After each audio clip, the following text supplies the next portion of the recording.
Hello students, welcome back to simply commerce academy. कैसे हैं आप? तो खैरियत से हैं बच्चों। उम्मीद करता हूं आपने हमारी पिछली वीडियोस देखी होंगी कैश बुक से रिलेटेड, जिसमें हमने डिस्कस किया था कैश बुक का फॉर्मेट, कैश बुक की इंपॉर्टेंस, और हमने ये देखा था कि किस तरीके से हमारे पास कैश बुक की टाइप्स दी गई हैं। हमारे पास 3 टाइप्स ऑफ कैश बुक हैं, जिसमें है सिंगल कॉलम, डबल कॉलम और ट्रिपल कॉलम कैश बुक, जिसको 3 कॉलम कैश बुक भी कहा जाता है।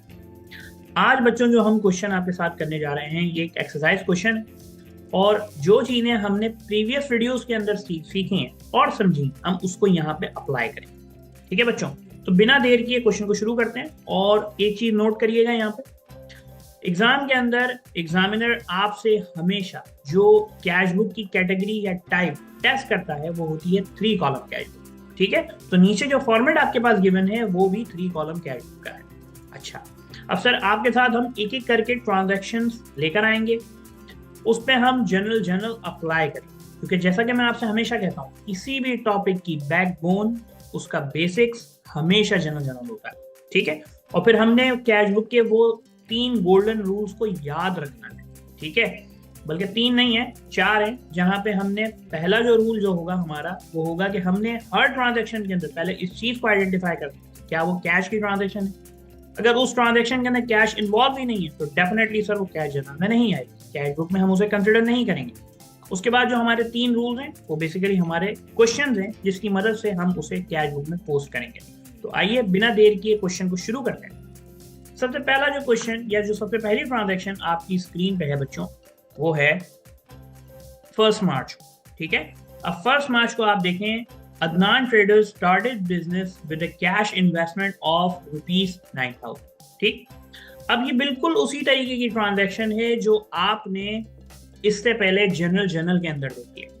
अब कैश बुक में तो बाद में आते हैं। अगर मैं आपसे पूछूं कि अगर ये ट्रांजैक्शन आपके सामने आ जाए तो आप इसको जनरल में किस तरीके से रिकॉर्ड करें?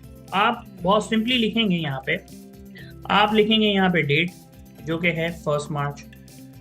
जो चीज आपने डेबिट करनी है, सर यहाँ पे डेबिट क्या होगा, बिजनेस में क्या इन्वेस्ट हो रहा है, बिजनेस में कैश इन्वेस्ट हो रहा है, तो सर आप करेंगे कैश डेबिट। और इन्वेस्टमेंट के लिए हम हमेशा क्या वर्ड यूज करते हैं, हम यूज करते हैं capital. Cash debit and capital credit. ठीक हो गया, सर डेबिट कर लेते हैं। सर डेबिट करेंगे हम 9,000 और क्रेडिट करेंगे भी 9,000। अब ये तो एक बेसिक जनरल की एंट्री है। अब इस चीज को हमें लेकर आना है कैश बुक के अंदर। अब कैश बुक में लाने के लिए बच्चों हमें 4 गोल्डन रूल्स का बहुत खास ख्याल रखना। सबसे पहला, ये आपकी स्क्रीन पे मौजूद है। नंबर 1, सर क्या ये एक कैश की ट्रांजैक्शन है? क्या इस पूरी ट्रांजैक्शन के अंदर आपको कहीं पे कैश नजर आया है? जी सर, बिल्कुल आया है। ऑनर जो है वो बिजनेस के अंदर कैश इन्वेस्ट कर रहा है, यानी कि कैश बिजनेस में लाया जा रहा है। तो सर अब आपने यहाँ पे 3 क्वेश्चन करने हैं मुझसे। सबसे पहला, सर क्या ये कैश बिजनेस में इंक्रीज हो रहा है या डिक्रीज हो रहा है? तो सर अगर आपको rules of debit and credit याद है तो कैश एक एसेट है और इंक्रीज होता है तो हम उसको क्या करते हैं बच्चों, डेबिट करते हैं। तो अगर मुझसे ये पूछा जाए कि सर ये इंक्रीज है या डिक्रीज है, तो मैं बोलूंगा ये है इंक्रीज। उसके बाद बच्चों हमारा जो यही सवाल हमें इस बात का जवाब देगा कि कैश बुक के अंदर ये जो नीचे 2 कॉलम है, रिसीट और पेमेंट, इन दोनों कॉलम में से हमें इस ट्रांजैक्शन को कहाँ रिकॉर्ड करना है। अगर कैश इंक्रीज हो रहा है तो इसको जाना चाहिए रिसीट के कॉलम में, और अगर कैश डिक्रीज हो रहा है तो ये जाएगा पेमेंट के कॉलम में। तो हमें यहाँ पे कैश इंक्रीज होता हुआ नजर आ रहा है तो ये जाएगा रिसीट के कॉलम में। तो सर इधर आइए, कैश में आप यहाँ पे लिख दें 9,000। ठीक हो गया। दूसरा सवाल, सर ये कैश फ्लो कब आ रहा है, यानी कि जो कैश इंक्रीज हो रहा है ये किस डेट पे इंक्रीज हो रहा है, यानी कि आपने यहाँ पे इसकी लिखनी है डेट। तो सर ये जो डेट है ये है 1 मार्च। ठीक है, अब तीसरा सवाल, सर कैश क्यों इंक्रीज हो रहा है? तो सर ये इंक्रीज जो हो रहा है ये हो रहा है कैपिटल की वजह से। अगर आपको मेरे कैश बुक का फर्स्ट और सेकंड लेक्चर याद हो, मैंने आपसे हमेशा कहा था कि इस पूरे फॉर्मेट में आपने डेबिट क्रेडिट को यूज करना, और पर्टिकुलर का सेक्शन हम यूज करेंगे ये रीजन बताने के लिए कि कैश इंक्रीज या डिक्रीज क्यों हो रहा है। अब इसका रीजन जो है ना वो इसी जनरल एंट्री में मौजूद है। अब आप देख रहे हैं कि सर कैश इंक्रीज हो रहा है 9,000 से, तो सर ये किसकी वजह से इंक्रीज हो रहा है? इसका रीजन आपको मिलेगा हमेशा अपोजिट में। अगर कैश डेबिट है तो उसका रीजन कहां पर मौजूद होगा बच्चों? क्रेडिट में। तो यहाँ पे सर जो चीज आएगी वो आएगी कैपिटल। विद दिस आपने पहली ट्रांजैक्शन को 100% कवर कर लिया। आपने कितने सवाल करे? 4। सबसे पहला, क्या ये कैश की ट्रांजैक्शन है? जी बिल्कुल है। क्या इसमें कैश इंक्रीज हो रहा है या डिक्रीज हो रहा है? तो हमने जवाब क्या दिया था, यहाँ पे कैश इंक्रीज हो रहा है। और जब कैश इंक्रीज होता है तो इन दोनों कॉलम में से किस कॉलम में जाता है? रिसीट के कॉलम। तो हमने जो भी रिकॉर्डिंग करी वो कौन से कॉलम में करी? रिसीट के कॉलम। दूसरा सवाल, ये कैश कब इंक्रीज और कब डिक्रीज हो रहा है? बेसिकली हमें पता करनी है डेट। तो सर ये कैश इंक्रीज हो रहा है 1 मार्च को। फिर तीसरा सवाल, सर ये कैश क्यों इंक्रीज हो रहा है? तो आपने बताया ये कैश इंक्रीज हो रहा है कैपिटल की वजह से। और ये रीजन हमें कहाँ से मिला? ये हमें मिला बेसिकली जर्नल एंट्री से।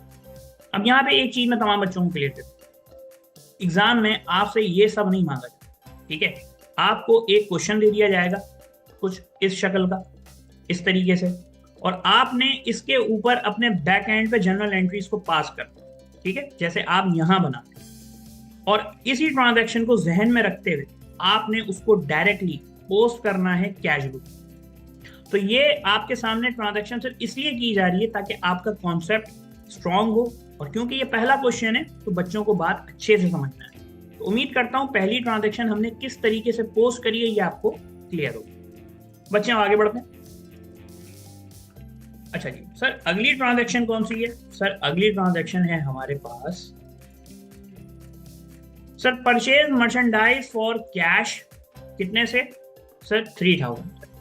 आपने मर्चेंडाइज खरीदी है कैश पे 3000 पे। अब आप इसकी एक जर्नल एंट्री पास कर दें। सबसे पहले आपको चाहिए डेट। तो सर ये ट्रांजैक्शन परफॉर्म हुई है 2 मार्च को।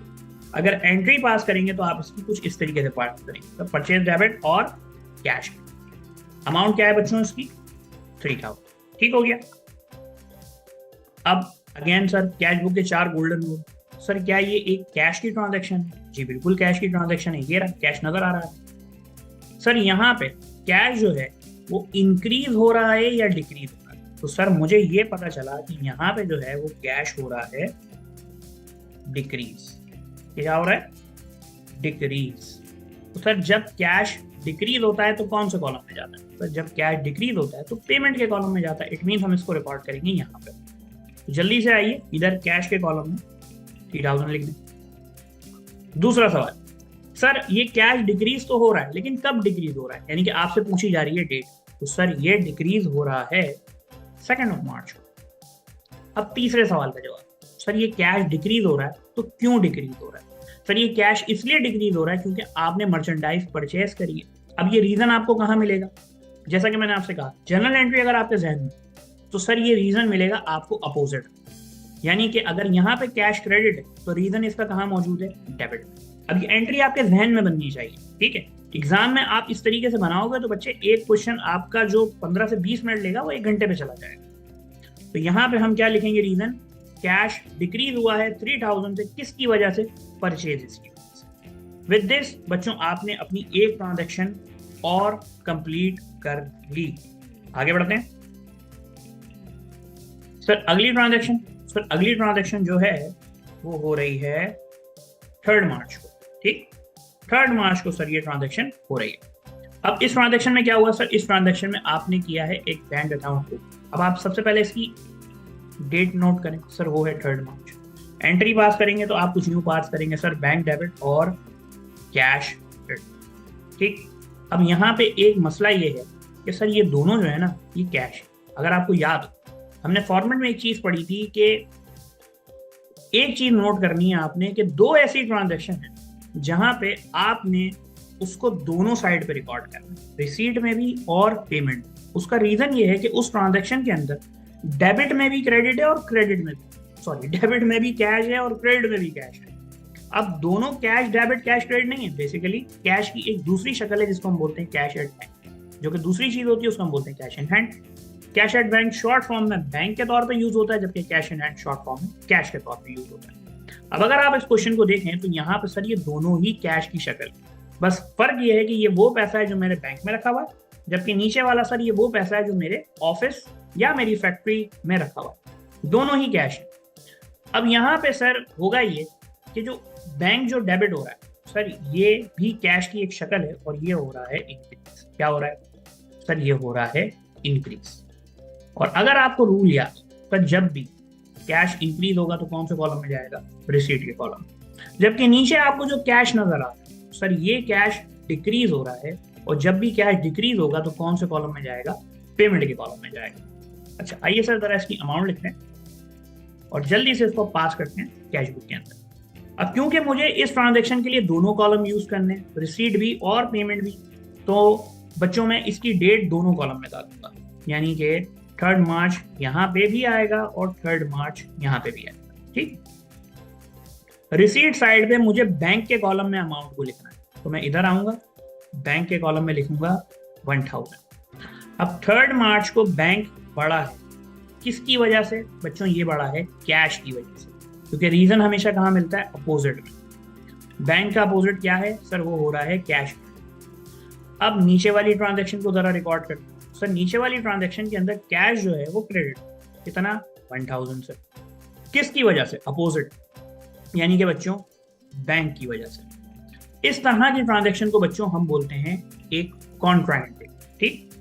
कॉन्ट्रा एंट्री को इस कैश बुक के अंदर डिनोट करने के लिए या ये आइडेंटिफाई करने के लिए कि ये जो ट्रांजैक्शन है ये कॉन्ट्रा एंट्री है और ये कैश बुक के दोनों साइड में रिकॉर्ड हुई है, अकाउंटिंग का फॉर्मेट ये कहता है कि जब भी इस तरीके की कोई ट्रांजैक्शन आए जो कैश बुक के रिसीट साइड और पेमेंट साइड दोनों को हिट करे, आपने पर्टिकुलर रेफरेंस यानी कि पीआर कॉलम में लिखना है सी। क्या लिखना है? C. Sir C for contra. बताए यहां तक कोई मसला? उम्मीद करता हूं सर आपको ये ट्रांजैक्शन समझ आई होगी। आगे बढ़ते हैं। सर अगली जो ट्रांजैक्शन है वो है 24 मार्च। कब है? 24 मार्च। ठीक।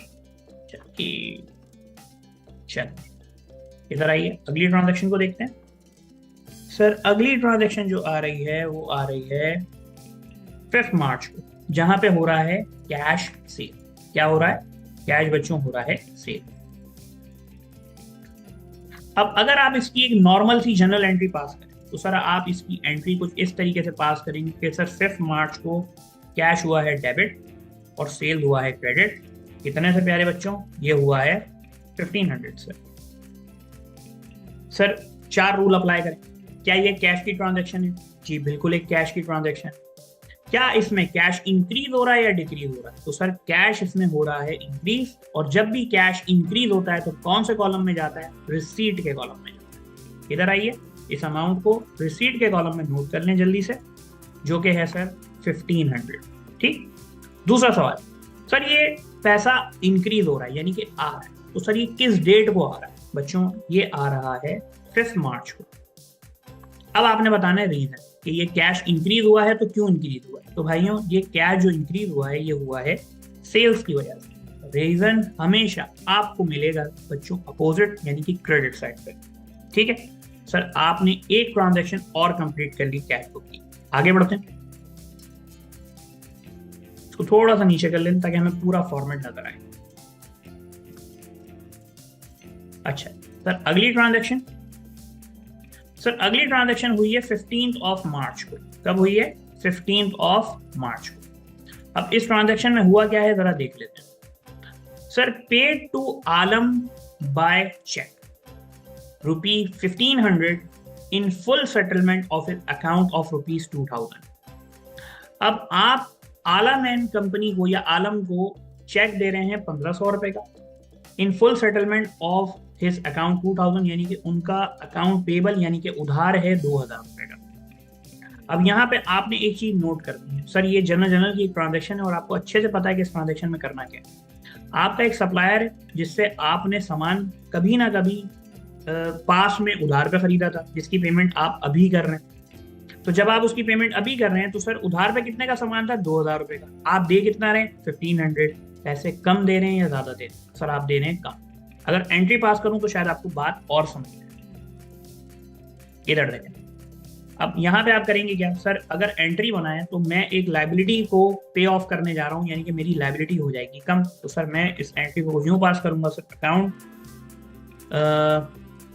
पेबल ब्रैकेट आलम। ठीक हो गया। और कितने का इनका उधार था, ये था 2000 रुपये का।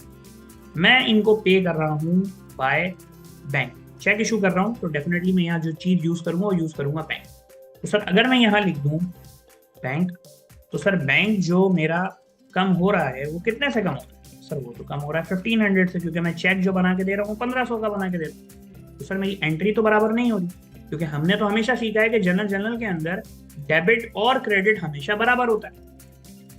अब यहाँ पे डेबिट 2000 से अकाउंट पेबल डेबिट हो रहा है, जबकि बैंक क्रेडिट हो रहा है 1500 से। अब यहाँ पे फर्क आ रहा है सर, फर्क जो आ रहा है वो कौन सा साइड पर आ रहा है, डेबिट साइड पे या क्रेडिट साइड, कौन सा साइड या कौन से हिस्सा है डेबिट और क्रेडिट का जो कम है। तो सर मुझे नजर आ रहा है कि क्रेडिट साइड कम है विथ 500। अगर मैं 500 रुपए लिख दिया तो क्या डेबिट और क्रेडिट बराबर होगा? जी सर बिल्कुल होगा। अब सवाल ये पैदा होता है सर ये 500 का नाम क्या है? मेरे भाई इसका नाम है परचेज डिस्काउंट। क्या नाम है? Purchase discount. ठीक, 2000 का अकाउंट पेबल था आलम कंपनी का, जिनको आप चेक के थ्रू पे कर रहे हैं और अपना उधार, अपना अकाउंट पेबल क्लियर कर रहे हैं। और 500 आलम की तरफ से आपको क्या मिला है? Purchase discount. अब इस ट्रांजैक्शन को हम कैश बुक में कैसे लिखते हैं? तो सर अगेन सबसे पहले आपने 4 सवालों के जवाब देने। क्या ये कैश की ट्रांजैक्शन है? जी बिल्कुल है, बैंक भी कैश की एक शक्ल है। तो यहाँ पे बैंक कम हो रहा है या बढ़ रहा है? सर ये कम हो रहा है। क्या हो रहा है? कम हो रहा है। ठीक है सर, जब कैश कम होता है तो कौन सा कॉलम में जाता है? ये जाता है पेमेंट के कॉलम। तो आप इधर आइए, बैंक के कॉलम में यहां लिखें आप 1500। सर ये पैसा आ रहा है या जा रहा है? तो आपने जवाब दिया सर ये जा रहा है, ये डिक्रीज हो रहा है। किस डेट को डिक्रीज हो रहा है, यानी कि कब डिक्रीज हो रहा है? तो आपने इसका जवाब दिया सर ये हो रहा है 15 मार्च को। ठीक हो गया। अब सर ये किस रीजन की वजह से डिक्रीज हो रहा है? तो मैं आपको क्या बोलता हूँ, रीजन सर हमेशा अपोजिट में आपको मिलेगा। अब बैंक अगर क्रेडिट है तो उसका रीजन कहां पर है? डेबिट है। तो आप यहां लिखेंगे अकाउंट पेबल आलम। ठीक है सही, इसको थोड़ा सा बड़ा कर लेते हैं। चलिए अब मिस्टर अकाउंट पेबल आलम क्या हो गया सर? यहाँ पे हमने रीजन लिख दिया। अब यहाँ पे आपको एक कॉलम और नजर आ रहा होगा, ये जो कॉलम है ये है परचेज डिस्काउंट का कॉलम। ठीक सर, ये कॉलम आप यूज करेंगे जब भी आपकी ट्रांजैक्शन के अंदर परचेज डिस्काउंट। ठीक है, इस फॉर्मेट के अंदर अगर आप गौर करें, पेमेंट साइड पे परचेज डिस्काउंट है और रिसीट साइड पे सेल डिस्काउंट है। यानी कि जब भी कोई ट्रांजैक्शन आ जाए जिसके अंदर सेल डिस्काउंट या परचेज डिस्काउंट गिवन, तो आप उस डिस्काउंट को इस कॉलम में लिखेंगे। अगर परचेज डिस्काउंट है तो इस कॉलम में, सेल डिस्काउंट है तो इस कॉलम में। ठीक, तो बच्चों आपने एक ट्रांजैक्शन और कंप्लीट करी और इस ट्रांजैक्शन के अंदर हमने डिस्काउंट को इस फॉर्मेट में कैसे लिखना है हमने वो सीखा। सही है, आगे बढ़ते हैं। सर अगली ट्रांजैक्शन जो है वो आ रही है 24 मार्च को। अब अगेन आप इस ट्रांजैक्शन को अगर देखें तो रिसीव्ड कैश, आपने कैश रिसीव करा किससे? सर महमूद से। इन full settlement of it account of ₹2800 and deposit same into bank. ठीक, अच्छा अब सबसे पहली चीज सर, अगर एक जनरल एंट्री पास करूं तो मैं इसकी जनरल एंट्री पास करूंगा 24 मार्च को। सर मैं कर दूंगा कैश डेबिट और अकाउंट रिसीवेबल और यहां लिखूंगा मैं नाम महमूद का। ठीक हो गया सर, कैश मेरे पास कितना आ रहा है? 2400 का, जबकि मुझे महमूद से पैसे लेने कितने हैं? 2800।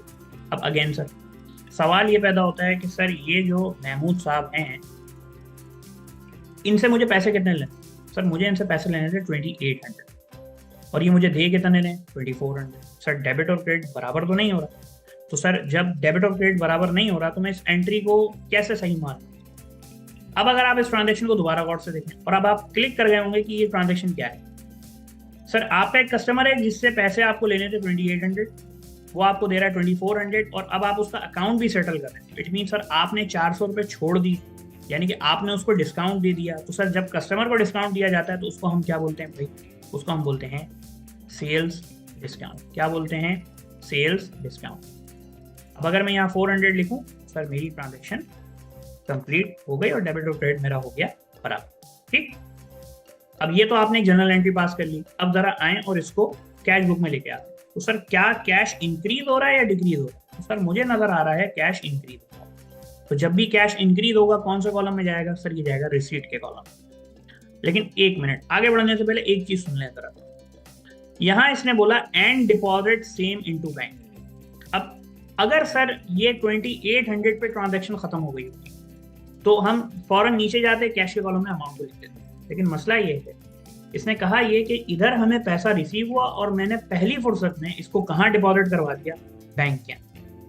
अब सर जब भी किसी ट्रांजैक्शन के अंदर आप कैश बुक में, ये आपके साथ बहुत दफा होगा, जब भी किसी ट्रांजैक्शन के अंदर ये लिखा हुआ आ जाए and deposit same into the bank या डिपॉजिट ऑन द सेम, जब भी किसी ट्रांजैक्शन के साथ ये दो सेंटेंस अगर लग जाए तो आपने यहाँ पे कैश को कैश नहीं लिखना, बल्कि आपने उसको लिखना है बैंक। क्या लिखना है? बैंक। क्यों? क्योंकि सर इधर आपने कैश रिसीव किया, बजाय उसको अपने ऑफिस में रखने के या उसकी रिकॉर्डिंग करने के, आपने वो पैसा पहली फुर्सत में कहाँ डिपॉजिट करवा दिया? बैंक। तो उसूलन जो अब अकाउंटिंग एंट्री जो बनेगी यहाँ इस सिनेरियो के अंदर, वो ये बनेगी कि सर कैश आते ही कहाँ डिपॉजिट हो गया? बैंक के अंदर।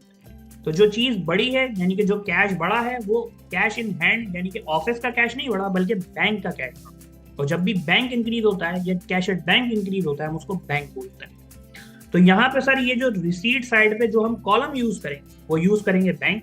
और यूज करने का रीजन, इस पूरे सेंटेंस में एंड के बाद उसने एक जुमला डाल दिया, and deposit into the bank. या अगर वो ये जुमला बोलता and deposit on the same day. देखो भाइयों, ये दोनों जुमले नोट कर लेना अपने रजिस्टर में भी जब आप अपने नोट बना रहे हैं, क्योंकि अगर आप ये चीजें नोट डाउन नहीं करेंगे और सिर्फ क्वेश्चन देख रहे हैं तो बहुत सारी चीजें मिस कर जाएंगे। तो इस पॉइंट को नोट करेंगे, जब भी किसी ट्रांजैक्शन के बाद एंड के बाद अगर वो बोल दे and deposit on the same day या and deposit same into the, ऐसी सिचुएशन के अंदर वो जो सामने कैश तो लिखा हुआ आ रहा है लेकिन आप उसको कैश नहीं, आप उसको बोलेंगे बैंक। तो हम जो यहाँ पे कॉलम यूज करने जा रहे हैं बच्चों, वो होगा बैंक, जो कि होगा 2400 से। फिर आपका दूसरा सवाल ये होता है कि सर ये पैसा आया तो कब आया? ये आया 24 मार्च को, और किस वजह से आया? तो बैंक यहाँ पे हो रहा है डेबिट, इसका रीजन मिलेगा आपको क्रेडिट, यानी कि अकाउंट रिसीवेबल मेमो। क्लियर हो गई बच्चों बात? आगे बढ़ते हैं। अच्छा, अब अगेन आगे बढ़ने से पहले सर, आप इससे पहले जब ट्रांजेक्शन करी थी तो आपने देखा था हमने परचेज डिस्काउंट को नोट किया था। यहाँ पे भी तो सर डिस्काउंट है, कौन सा? Sale discount. तो सर अब यहाँ पे आपने सेल डिस्काउंट के कॉलम को यूज करना है और यहाँ क्या डाल रहे हैं सर? 400। तो जब भी आपको किसी ट्रांजैक्शन के अंदर परचेज डिस्काउंट या सेल डिस्काउंट नजर आए, आप उसके लिए ये कॉलम यूज करेंगे। ठीक हो गया? आगे बढ़ते हैं बच्चों। अगली जो ट्रांजैक्शन है हमारे पास वो है 31 मार्च को। ठीक है, ट्रांजैक्शन क्या है? Cash was found short. ये बड़ी इंटरेस्टिंग ये ट्रांजैक्शन है, हमने इसको देखना है जरा। अब यहाँ पे आपने दो वर्ड नोट करने। अब वो इसको कैश भी बोल सकता है, बैंक भी बोल सकता है, इसलिए मैं यहाँ लिखता हूँ cash slash bank was found, और मेरे साथ साथ लिखना शॉर्ट। या तो ये वर्ड यूज करेगा या तो एक वर्ड यूज करेगा ओवर। ये दो वर्ड यूज किए जा सकते। अगर उसने बोला cash slash bank was found over, या उसने वर्ड बोला cash slash bank was found short, इस सिचुएशन में सब जो आपने करना है ना, वो ये करना है, ओवर वाले सिनेरियो में आपने कैश स्लैश बैंक को आपने कर देना है डेबिट, और जब वो बोले cash slash bank was found short, आपने कैश या बैंक को कर देना है। ठीक है, अब इसको समझते हैं। ठीक है, देखिए सर, जब इस कैश बुक का अल्टीमेट ऑब्जेक्टिव हमारा क्या था कि जो भी हम जर्नल के अंदर या कैश बुक के अंदर कैश को रिकॉर्ड कर रहे हैं, तो एक तो रिकॉर्डिंग ये हो रही है कि देखो, अब ये मिसाल दे रहा हूँ कि ये बैंक है, सॉरी ये बैंक है, ये कितना बनता है 3400। अब अगर मैं अपनी कैश बुक कंप्लीट करने के बाद अपना बैंक अकाउंट चेक करूँ तो वो भी कितना आना चाहिए? 3400, 3400। यानी कि जो चीज़ या जो अमाउंट्स मैंने बैंक के लिए अपने सिस्टम में रिकॉर्ड करी है, मेरा बैंक बैलेंस भी उतना ही आ रहा है, होना भी यही चाहिए। इसी तरह जो कैश मेरी कैश बुक में आ रहा है, यानी कि 10,500, अगर मैं अपने ऑफिस के काउंटर में मौजूद कैश को गिनूं तो वो बनना चाहिए 10,500। अब ये जो अल्टीमेट ऑब्जेक्टिव है ये कैश बुक कंप्लीट करता है कि जो आप सिस्टम में कैश और बैंक को रिकॉर्ड कर रहे हो, आपका कैश इन हैंड फिजिकली यानी कि काउंटर में जो मौजूद पैसा है और जो आपका बैंक बैलेंस है वो बिल्कुल उतना ही बराबर होना चाहिए जो कैश बुक बताता है। कैश बुक का मकसद ये है कि आपने रिकंसाइल करना है कैश को या बैंक को। लेकिन सर अब होता यह है कि जब आप लाखों की, हजारों की, करोड़ों की ट्रांजैक्शन की काउंटिंग जब कर रहे होते हो ना सिस्टम के अंदर, तो सर काउंटिंग के दौरान 30, 40, 50 रुपए या 100 रुपए भी ऊपर नीचे हो जाते हैं।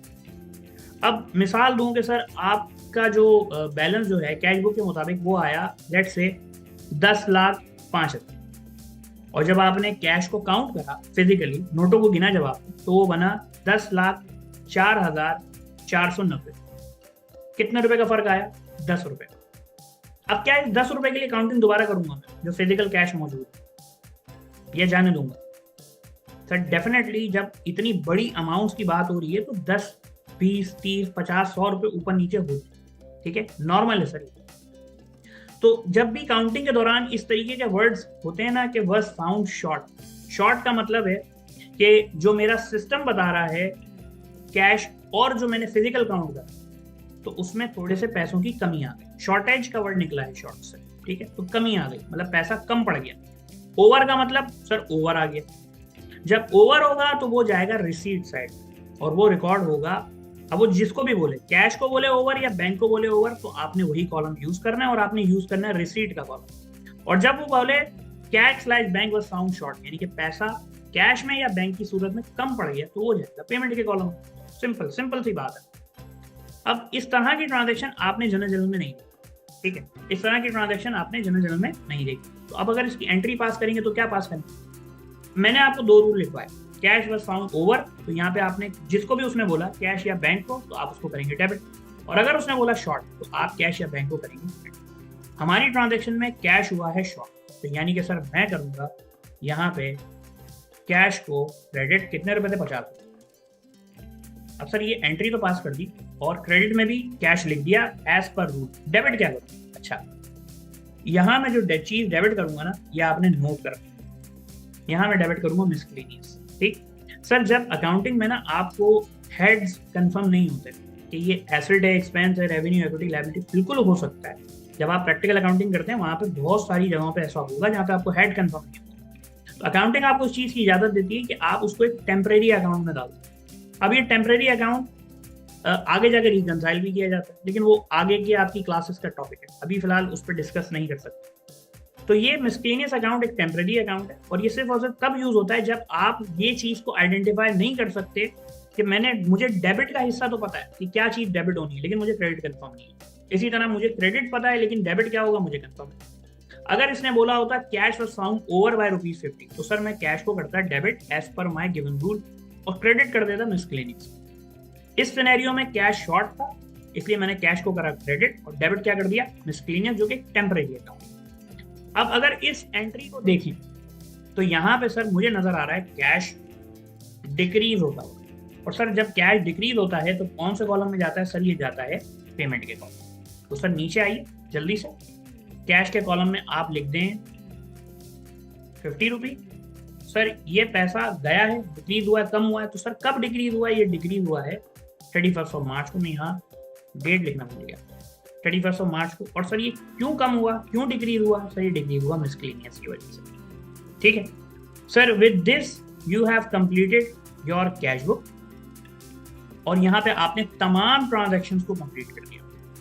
अब आगे बढ़ते हैं सर और इसको अब ये समझाने की कोशिश करेंगे कि कैश बुक किस तरीके से एक लेजर का पर्पस कंप्लीट करता है, ठीक। तो अगर आपने लेजर मुझसे पढ़ा है, आपने कंप्लीट किया, तो आपको पता है कि हम सबसे पहले क्या करते हैं, जो टोटल हम लिखते हैं लेजर के दोनों साइड पे, डेबिट और क्रेडिट होता है ना लेजर का, तो टोटल में हमेशा कौन सी अमाउंट होती है? सर वो अमाउंट जो डेबिट और क्रेडिट कॉलम में जो साइड हैवी होती है। अब अगर मैं यहाँ पे इसको थोड़ा सा और एक्सप्लेन करूँ, इसको मैं बोलूँ डेबिट साइड और इसको बोलूंगा प्यारे बच्चों क्रेडिट साइड, ठीक। अब ये बन गया सर बिल्कुल एक सर्टिफाइड लेजर, ठीक है, जहां पे राइट हैंड साइड है आपका क्रेडिट, जबकि लेफ्ट हैंड साइड है आपका डेबिट। अब सबसे पहले आप एक काम करें, आप करें टोटल। कौन सा सर टोटल? आप करेंगे सिर्फ और सिर्फ 2 कॉलम्स का, कैश और बैंक रिसीट साइड का और कैश और बैंक पेमेंट साइड का।